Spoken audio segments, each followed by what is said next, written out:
I'm Claire Bennett, 35 years old, and I've spent the last 11 years working as a pediatric occupational therapist, helping children celebrate the smallest victories. My husband, Daniel, believed birthdays deserved that same kind of care. For 2 straight days, he cooked every dish my late grandmother used to make and carefully placed her blue ceramic birthday plate in the center of the table, exactly where she always had. At 6:14 p.m., my phone lit up with a message that erased every hour of his effort. 3 weeks later, that same blue plate would be sitting in a courthouse hallway untouched. What my mother didn't understand was that the story of that dinner hadn't started with one text message. It had started decades earlier, with a family tradition that quietly taught all of us whose moments mattered and whose didn't. In my family, the blue ceramic birthday plate wasn't just another dish. My grandmother had painted tiny white flowers around its edge by hand in 1988, and every birthday person ate the first slice of cake from it before anyone else was served. After she passed away, Mom took custody of the plate and, somehow, the tradition changed. It slowly stopped representing love and started representing rank. Whoever Mom believed deserved celebrating received the plate first. More often than not, that person was my younger brother, Ethan.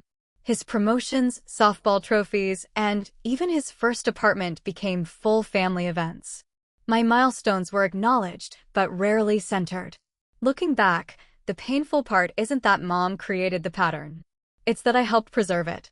Every time I smiled and said, "It's okay," when my plans were pushed aside, I silently agreed that my place in the family could always come second.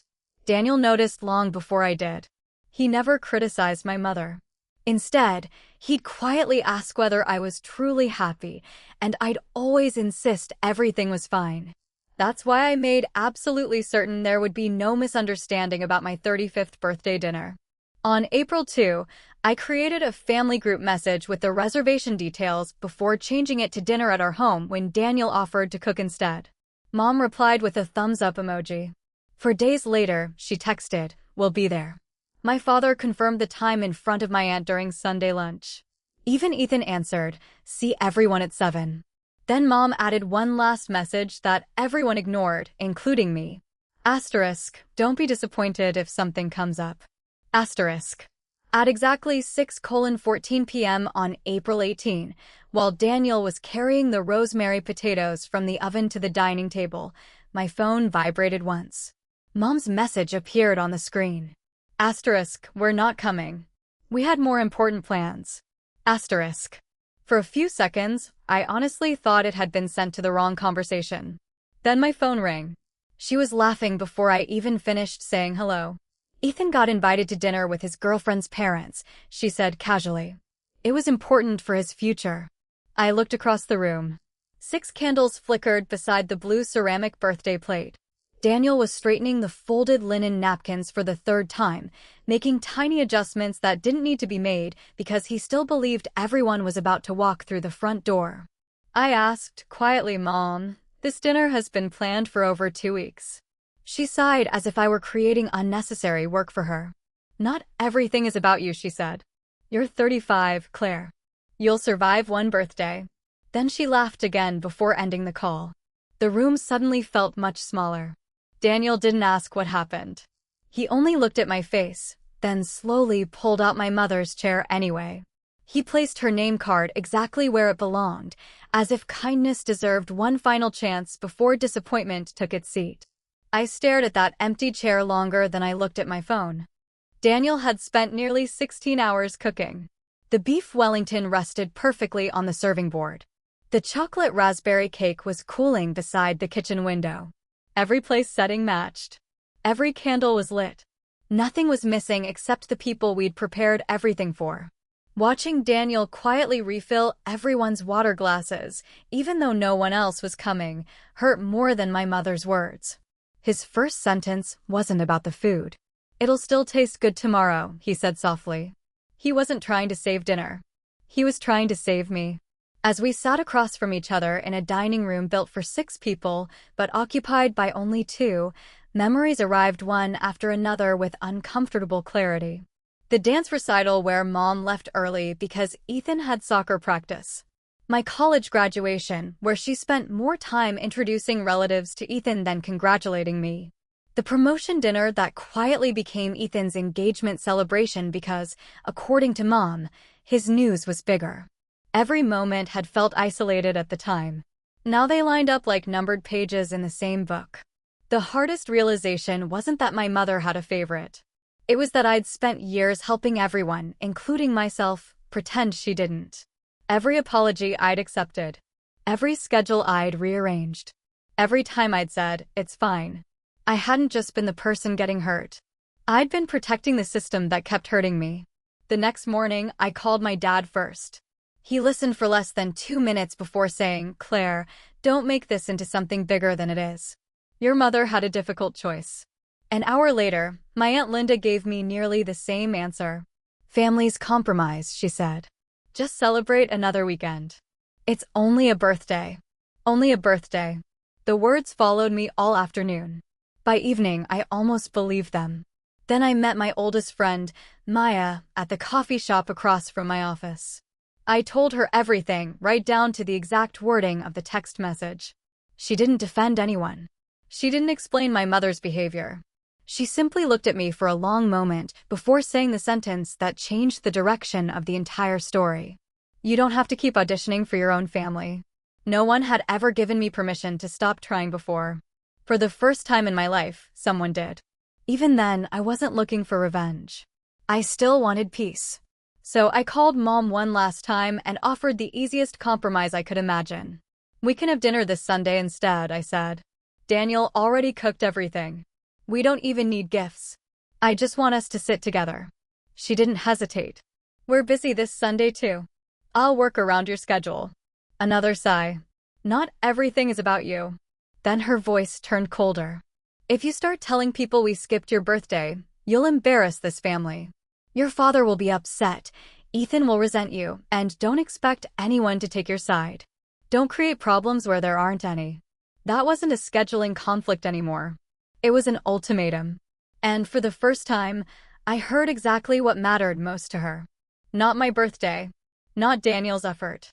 Only protecting the appearance that nothing had happened at all. I sat alone in the dining room the next morning, staring at the blue ceramic birthday plate after the candles had burned down to small pools of wax. For the first time in years, I stopped asking myself how to earn a better place in my family. Instead, I asked a different question.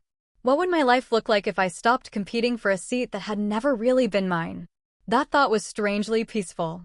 I decided I wasn't going to argue, persuade, or defend myself anymore. If people wanted to come into my life, they would be welcomed. If they chose not to, I would stop chasing them. As odd as it sounds, I still left my mother's place at the table untouched when Daniel suggested putting everything away. "What if she changes her mind?"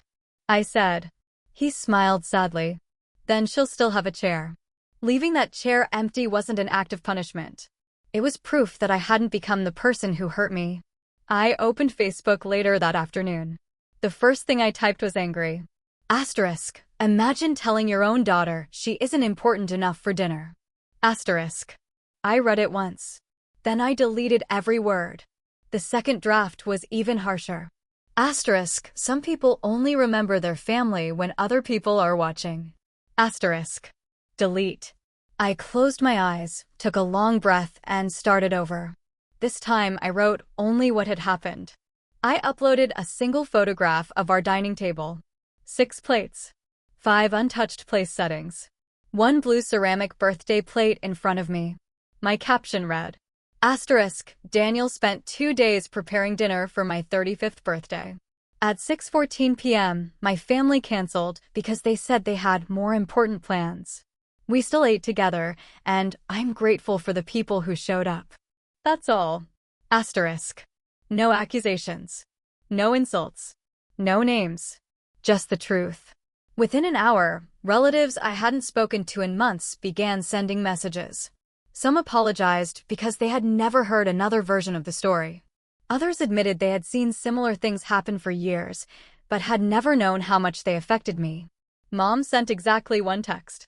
Asterisk, you're embarrassing yourself. Asterisk. Nothing about Daniel. Nothing about the missed dinner. Nothing about the birthday. Only appearances. That evening, something unexpected happened. Daniel's coworkers arrived carrying homemade lasagna, cupcakes, and folding chairs. My neighbor Mrs. Alvarez brought flowers from her garden. Two nurses from the Children's Rehabilitation Clinic stopped by after work with balloons they had bought at a grocery store on the way over. Someone found an old Bluetooth speaker.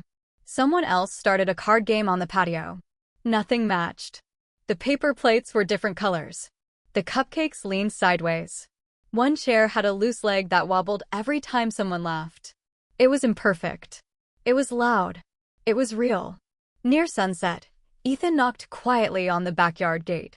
He stood there holding a small gift bag, looking uncomfortable for perhaps the first time in his life. I didn't know Mom canceled like that, he admitted. She just told me the dinner had been moved. Neither of us spoke for several seconds. Then he looked toward the crowded patio where strangers and friends were laughing together. I think our family always expected you to understand because I never had to. It wasn't a full apology. It didn't erase 35 years. But it was honest. After he left, I watched Daniel helping Mrs. Alvarez carry empty serving dishes into the kitchen. The house felt warmer than it had the night before. That's when I finally understood something I had mistaken for revenge. Posting that photograph hadn't been about exposing my mother. It had been about refusing to hide my own life anymore. Sometimes healing doesn't begin when someone finally chooses you. Sometimes it begins when you stop pretending they already did. 3 weeks after the photograph, on May 11th at 4:32 p.m., my doorbell rang. Daniel glanced through the window before looking back at me. It's your mom. For the first time in my life, I didn't rush to open the door. I finished drying the last dinner plate, folded the kitchen towel, and let another minute pass. Not to punish her. Just to remind myself that I no longer had to abandon my own peace the moment she appeared. When I finally opened the door, Mom stood there holding a white bakery box. I brought cake, she said, forcing a smile. I invited her inside, but I didn't clear my afternoon to make room for her emotions. She tried the old familiar approach first. You really hurt this family with that post. I didn't argue. I simply replied, I wrote what happened.